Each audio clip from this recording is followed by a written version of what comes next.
Welcome to the Kentucky Line. I'm Matt. And I'm Clifton. And so coming to you this evening for a short podcast that's pretty straightforward. Another one of those games, this Florida game, I mean, they've all three essentially been exactly alike. But Kentucky falls in the quarterfinals of the SEC tournament, 71-63, and lost to Florida. At the end of the day, Matt, Florida's a good team. They're a bad matchup for us. We've played them as well, though, as anybody has. So what were just some of your initial thoughts? I thought that we did the things that we needed to do to give ourselves a legitimate chance to win this game, Mm-hmm. um, other than make some shots. Yeah. Honestly, I thought I don't have any um, complaints really about our defense. Obviously, Yeah. rebounding obviously was a problem.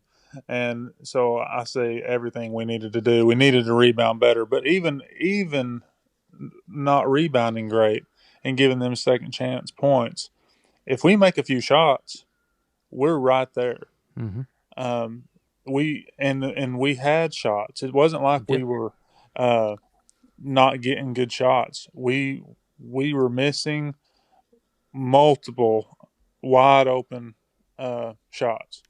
And listen, I mean, I always say it comes down to sometimes if you can't make a shot, then you're in trouble, no matter who you're playing. And Exactly. so I know Florida, uh, they didn't play great either, but No. um, neither did we. No. So it was just one of those games where I mean, I'm not really all that disappointed. Really, I No. mean, I thought we gave ourselves. If we could have a few other things could have gone our way, we could have had a chance to win. Mm-hmm. But like you said, Florida is a horrible matchup for us, Yeah. and uh, they just are. Some teams are not are going to give you fits, and they're just one of them. But other than that, I I thought we gave a good effort. Yeah. I think you said it. Florida, like we said, is a bad matchup for Kentucky, but they're a bad matchup for probably 99% of the teams in this NCAA in the NCAA this year, for simply the fact that they are able to score even when they shoot, atrociously like they did today. Uh, Out overall field goal percentage, they were 2 points higher than us, 38-36. Both of those are bad. But we shot 22% from three. They shot 15%. They were 3 for 20. We were 5 for 23. But at the end of the day, when they miss shots, that's a part of their offense, because they have bigs that can go get it. They have length, at the 3, 4, and 5 position, even when they go to the bench. Um, and like you said, at the end of the day, Kentucky missed shots. I was wrong because I said yesterday, I said I think Kentucky either is going to get blown out or win the game. I think they honestly probably played good enough to win, but they, like you said, they did not hit shots, and a lot of those were open looks. When Diabate's your best 3 point shooter on the day, things didn't go according to plan. Oh yeah, I mean, Diabate making those two in the first half, our only two, and or we go over, Yeah, and it's like you have to make you have if you're going to beat a good team, a top team in the country, you have to a couple things have to go your way, and meaning you've got to play well. You've got to yeah, make shots and hope that they don't play really well. Well, they didn't play well to their standard, but I will say, I thought our half court defense was as good as we've played about all year. all year you were Um, exactly right. Maybe with the exception of the second half of St. John's. yeah, yeah. I mean, I thought we played excellent half court defense, and if we rebound the ball at all, but man, I tell you, some of those rebounds were definitely on us. But Yeah, man, they it seemed like a lot of those shots that they missed were long rebounds, yeah, and with their size, a long rebound is just it makes it so much harder. well, Now and again, there are a few times where we didn't block out well, but I don't know. It was just it seemed like everything kind of went their way. Uh, you know, the bounce of the ball seemed to go their way a lot today. Well, and good rebounding teams, they understand what position to be in to get long rebounds.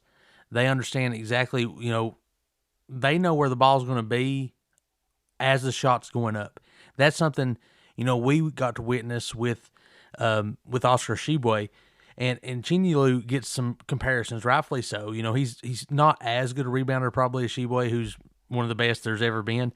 But he has numbers. I think it's like a 31% rebound percentage, and that's insane. He Yeah, was kind of limited minutes today, but he was effective when he was in there, and they're able to with length that surrounds him. They're really a hard team because they remind you of some of those Kentucky teams in the early Cal years that they can beat you even when they don't play well, and that's what their rebounding is able to do. It separates them. Even on their off nights, they still have something they can do to go and score. Uh, excuse me. The other thing I really thought stood out to me, our guards, they weren't shooting the ball well, but I felt like we were content to keep taking those shots. At the end of the day, you kind of, especially Aberdeen and Oway, you kind of have to take Boogie Flan and Xavier Lee to the basket. When you're on them, and Chandler too, who I think he took 4 shots, 3 of them being threes, those are guys that really, they're not defensive powerhouses. And you have to kind of put some pressure on them and not allow those guards to kind of deter you from trying to do something. And I know they have length at the rim and things, but the way they call the game anymore, length is kind of negated because they allow that clear out underneath a lot more than they ever used to, and that goes both directions. yeah, yeah. Their length, obviously, when we a few times Oway would get to the rim, and they were just making it difficult for him. I think that against that team, you almost have to, and Aberdeen did this a few times in the second half. You have to take it in the lane, but Mm-hmm. you have to play off 2 feet, Yes. so so that you can get some pump fakes. Because if you just go try to shoot a layup, it's just trouble. Yep. But Aberdeen a couple times he made the jump stop, made some pump fakes, and was able to maneuver and get a decent shot. And I think Oway could have done that a little bit better too. But Oway likes to go right at the rim, Yep. and against most teams he's going to get that foul called or hit the layup. But against this team, and this has been 3 games now where he's just not been able to do it. Yep. And part of that is he's got Hawk on him, who's 6'9", Yep. a 6'9" man who's mobile, and and he just kind of stays in front of him and puts his arms up. And you know, uh, I don't know. And I do think that Oway got fouled a few times and they didn't Mm-hmm. call it. Yeah, this Um, was a physical game, but I think part of that was they were super aggressive. I felt like at times, and how especially because he was 9 for 10 from the field, and that really was the difference in the game, or from the free throw line when 08 didn't get a free throw, and that's very rare. I can't remember the last game we watched where Otega 08 didn't get to the free throw line. Yeah, well, like I said, I think um, he he was obviously frustrated. That's why he got that technical, Yep. because I think he was seeing that Florida kept getting the calls when they would take it in, Mm-hmm. and we're taking it in, always going in, and he doesn't get one foul call. Yep. Now, I just don't buy that they never fouled, but that's just kind of like I said. That's how the game kind of went. That the trajectory of the game seemed to keep going a little bit Florida's direction. Anytime we made a little bit of run, They had, yeah. it just kind of uh, something would kind of go their way. Well, and I think something too that you kind of can key on with this team over the last really month. It's kind of become prevalent is that assist to turnover margin. You know, Aberdeen has been fantastic. He was only 3 assists to 2 turnovers, which isn't terrible. But when you're used to 7-1, 5-1 type performances like he's been getting you, that's probably not going to get it done. But at the end of the day, the passes for the assist were there. I think the passes were all the same. The problem was just the shot wasn't knocked down. Poor Yelovich, I mean, he shot his arm off. Yeah, I mean, listen, and I'm all about Yelovich because being Yeah, and having a good stretch forward, and he's got if he's wide open out there, I mean, we kind of want him to take it, you have to shoot it. but man, he can't buy a bucket, And and especially when you're getting like, you shoot a three. One time it got tipped right back to him. Both of them were wide open. He just clanked both of them. I'm like, yeah, at I some mean, point you have to hit the open shot if you get two chances at it. and the thing about it is he had everyone he took was like he was standing in the gym by himself. Yeah. I mean, nobody was around him, No. and he just we he's got to somebody's got to step up and make a shot. And I mean, I know Diabate did in the first half, thank goodness. And you can't Or depend on that. but that's just a gift that you Yeah. can't. We don't want Diabate to even shooting that ball. Luckily, they went in, but listen, that you can't count on that at all. So I mean, yeah, I mean, Yelovich obviously not being able to make a shot, and I thought Aberdeen in the first half especially Hmm. just didn't play well. Yeah, he was too passive. Yeah, just he was, and then when he was just kind of forcing it, Forcing. Yeah. and instead of he kind of looked like he did at the beginning of the year, Hmm. just kind of forcing it and trying and not letting the game come to him. And he played better in the second half, but all in all, man, listen, Florida may be the best team in the country. Yeah, right now I think they Honestly, are right there. they're right there, and we have played them closer now. Now 3 games now, we're outmatched. It's just a horrible Yeah, matchup the yeah, way we are, and we've now played them. I don't know if you saw we other than Kentucky, Florida's average winning margin against the whole SEC was over 17 points, yeah. and and they beat us. What is that? 8 is the average, 8.5. But Yeah. so we've played them better than anybody in our conference 3 times, Well, and and you know, is Arkansas the 2 or the 3 seed in the SEC I tournament? think Arkansas is well. I think Is they're the two. Alabama the 2 or Arkansas the 2? I want to think Arkansas is for some reason, I think it is Arkansas, but I'm not but I mean, 100%. so and they beat the 2 seed, who should be the closest to them by 30 some points. Yeah, and it was at Florida. I understand that, but we also played at We played Florida there. and lost by what 9? Yeah, I think if you add all 3 games together, I saw somebody said Arkansas lost by 10 points more than Kentucky did playing them 3 times, Right. and so ultimately, um, you know, this team is flawed. They're not a legitimate contender to go to the Final Four, let alone win the national championship. But I think today, if you can bring that defensive intensity, clean up a couple of those rebounds, and knock down anything, this is an effort that can get you to the second weekend and maybe an Elite Eight. Yeah. Listen, I know it's a stretch, but we can beat a lot of teams. Yes, and There, be beat by anybody. yeah, that's for sure.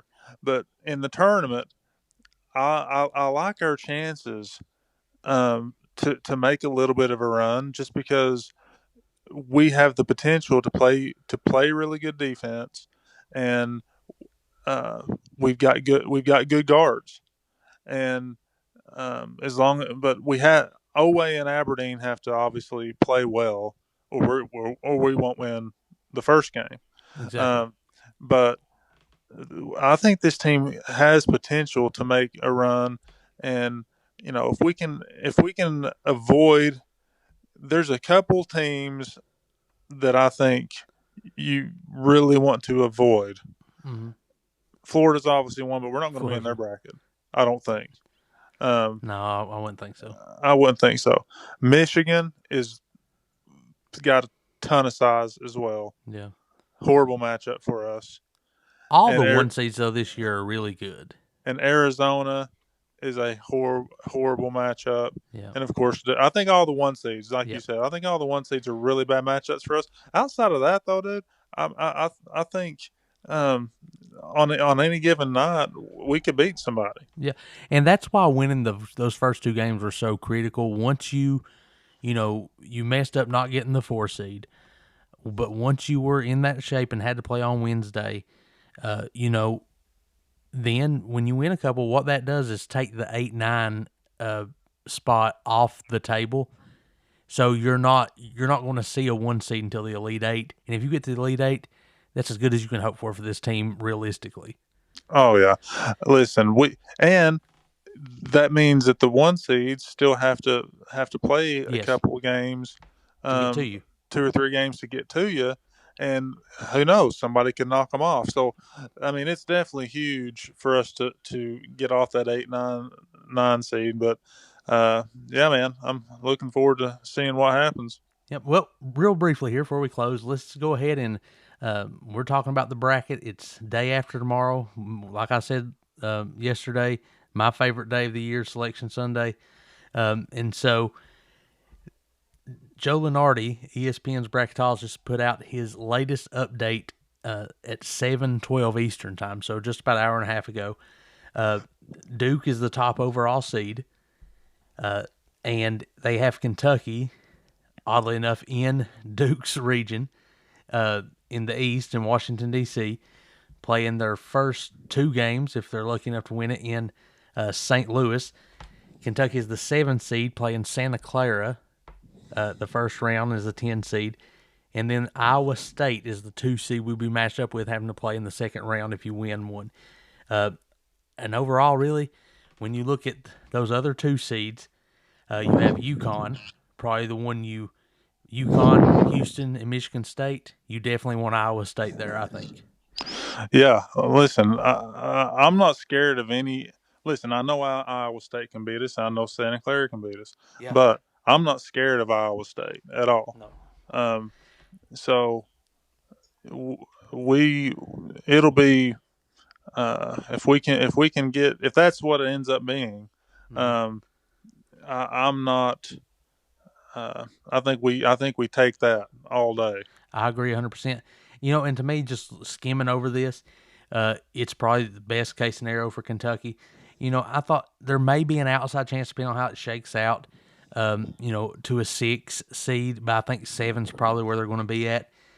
In the rest of that bracket, you have Illinois, who's a 3 seed, Louisville's the 6, Purdue's the 4, Vanderbilt's the 5, and then you have Duke at the 1. So compared to some of those teams, I think that's about as good as you can hope for. And if you're going to have a 1 seed, like we said, the 1 seeds are on a different level. Boozer's great, but at least your 1 seed doesn't have a starting point guard. So if you have any prayer, they're probably a better matchup than the other 3. Yeah, well, none of them are good. Boozer is going to be a matchup nightmare for Oh our yeah, team because we don't have anybody who can really guard him. it'll be But like Houck on steroids. yeah, exactly. I was going to say it's like Houck except way better. Way better. And uh, but it'll have to be. We'll just have to double him, Mm-hmm. and make somebody else beat us. But they're obviously really good. And listen, if we get to Duke, then It's been good. I think every one of us are going to be happy. Yeah, happy with the tournament run. I mean, you hate that you've put yourself in a situation like this, but ultimately this team's flawed. You've had injuries, and it is what it is at this point. We're 1 loss away from the season being over, so enjoy it while it's here. It's a long stretch to football season. But anything, Matt, before we wrap up? No, man. Let's just hopefully we get us a good draw, and uh, we'll see what happens. Yep. Well, either way, we'll be here Sunday to talk about it. We're going to do our best to go live, and so be on the lookout for that, and kind of be able to talk about the bracket as it's revealed, make some predictions. And if for some reason that doesn't work, we'll have it uploaded just after after the selection show, we'll be recording it live at least. But we'll talk to everybody later. Go Cats. All right, go Cats.